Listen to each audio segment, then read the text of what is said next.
Well, you saw the videos, you saw the Twitch streams, and oh my god, this looks really cool. You've heard it all. It's an alpha. It's not done yet. Expect bugs. I want to go ahead and give a disclaimer. With all of these things that are going to be discussed, I just want to get it out there that the game can still be very good regardless of the issues. The reason why I decided to go ahead and make this is just I see more coming into the game or even thinking about getting into the game. And I know they are aware of this, but a lot of people really do not know what it means to actually start out in Star Citizen. Loads of other games that even come close to the level of bugs that you will encounter, nobody would even consider playing. But it's because of the level of ambition that is going into this particular title. It truly does make people curious and want to get in, and they start enjoying themselves. And oftentimes, people do get frustrated. Now with that out of the way, if you're one of those people that have not committed the $45 to go ahead and pledge to Star Citizen, the first thing I want to go ahead and just get out there is recommend that you start out with a free fly. They're held multiple times a year. Try the game out, and you should get an approximation within 1 week on what to expect for the long haul, because truth be told, there is no end in sight regarding seeing some technology come in that's going to start alleviating a lot of the problems that we have. In fact, as the time of posting this video, within the next 4 to 6 weeks, we'll probably be experiencing another free fly. And that's generally around the time when the Intergalactic Ship Exposition occurs. And as an extra bonus on that, during the Intergalactic Ship Expo, you will have access to every single ship for free. So you want to try out these big capital ships, this is for you. It's something I cannot stress enough.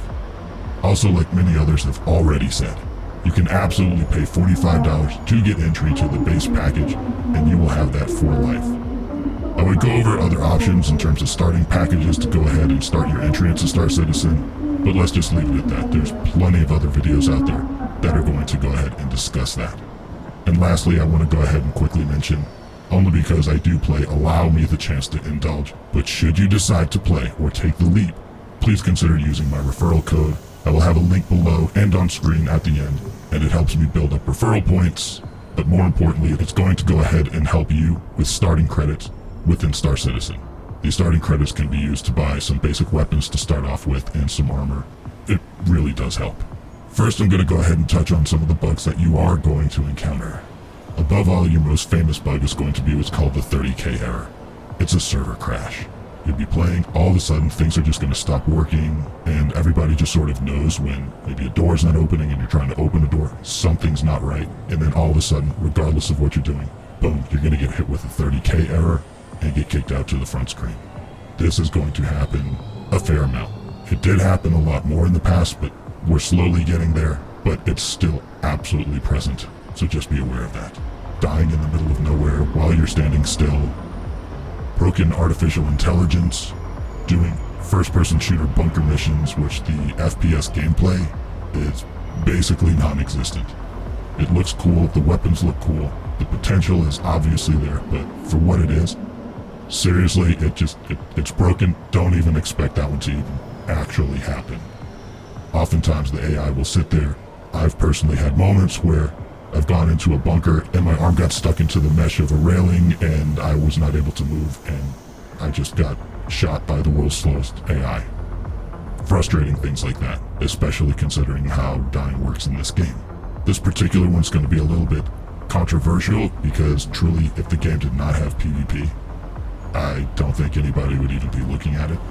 But you do have some PvP players that will occasionally get bored because with such small servers, a lot of players will tend to just lean more towards having a PvE experience, and so they will go out of their way to force people to engage in PvP so they themselves have their gameplay. Oftentimes these particular players will end up dominating newer players because a lot of these players will come from backgrounds where for decades they have been playing flight sims. They know this stuff in and out, and oh my god, when you have seen some of the setups that these people have built, yeah, just from a hardware standpoint, you have no chance. It's not really trolling, though that does happen in the game, so New player advice, make sure you close your doors, lock your doors on your ship. Always assume somebody is going to be wanting to harass you.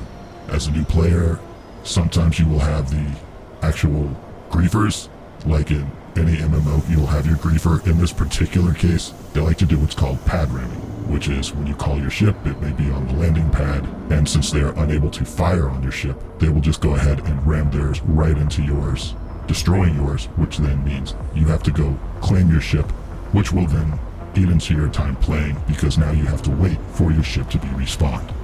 So just be aware of that. When you spawn your ship at a starport and it's on a landing pad, know that you probably really have to get moving. Though they're saying that is going to be addressed once they move specifically over to hangars, which is, well, another story. Spontaneously exploding spaceships. I think everybody's been there, where you're just sitting there.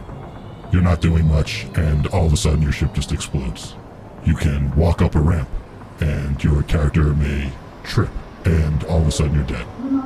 There are certain areas where, say in a spaceport, where this is not even a bug, you just simply have to commit suicide, which, on that note, because it is an alpha, they know people are testing it, just as a heads up, hit backspace to go ahead and suicide your character. That's basically your reset, and you'll go ahead and wake up where you last landed. This is helpful in situations similar to where I was at this place known as Everest Harbor. There's this one viewing area near where you can go ahead and call your ships.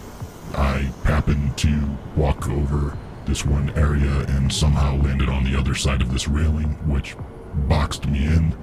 Unfortunately, there is no way to jump high enough to get over the railing, nor is there a way to actually climb over that railing.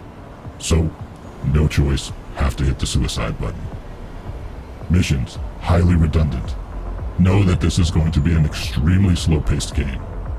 Do not come in expecting to have fast-paced action. There's going to be plenty of nights where you can absolutely spend hours in the game and achieve nothing. And remember, as a simulator, that's part of the gameplay. Extremely high requirements, generally because nothing is optimized. That's not how an alpha works. That comes last. The game is absolutely playable. Just know that there's going to probably be a steep price to pay in terms of hardware in order to have a relatively decent experience, depending on the resolution of what you play at and the frames per second that you're accustomed to. A couple of personal recommendations I'll go ahead and give to you regarding settings. First off, for the love of God, it's got to be on a solid state drive. You are not playing this game on a typical hard drive. Don't do it, don't even consider it, don't even think about it. NVMe, best bet. SSD, absolutely gonna have a far better experience. As for some settings, once you get in, especially currently, set your clouds to medium, and believe it or not, set your graphics to high, because if you reduce it, it's not going to be using your graphics card as much. It's going to rely more on the CPU, from what I'm hearing, which is then going to go ahead and slow down your performance. So believe it or not, in this case, you want your settings on high, except for the clouds. Do not go in with any expectation to see many orgs that are just chock full of activity. It's because the game can have so many issues, a lot of people will tend to back away, take breaks, and leave. So very few orgs, maybe a handful where there's maybe a particular streamer that's just, that they're required to just have content going all the time. People tend to gravitate towards that, and then you'll see more action. So just know that you may see some people playing in some organizations, and people will pop in and out and disappear for months at a time, and then you're going to have a couple that may be there every single day for hours on end. Another thing to consider is that eventually there will be a wipe. So you can see ships that you bought in game disappear, or money that you have earned in game. Anything bought with actual cash will be retained for life, but there will be a moment that, say, next month or next year or in 3 years, has the potential to be removed from your account on a wipe. So by all means, check in on the game, make sure you enjoy it, but wait for the free fly, if anything. If you want to, $45 really in the grand scheme of things compared to what games cost today is not that much to have access to something for life. As far as spending more money on the game, that's something that's on you, but my recommendation is tread lightly. I really hope this helped people that were new to the game or even curious about the game. I am a fan of the game. I do enjoy the game, but even I take long breaks to go ahead and play things that are far more complete. If this video helped you, I hope you consider leaving a comment, liking, and subscribing. I am Gypsy Ronin. Take care, my friends, and I will see you on the next one.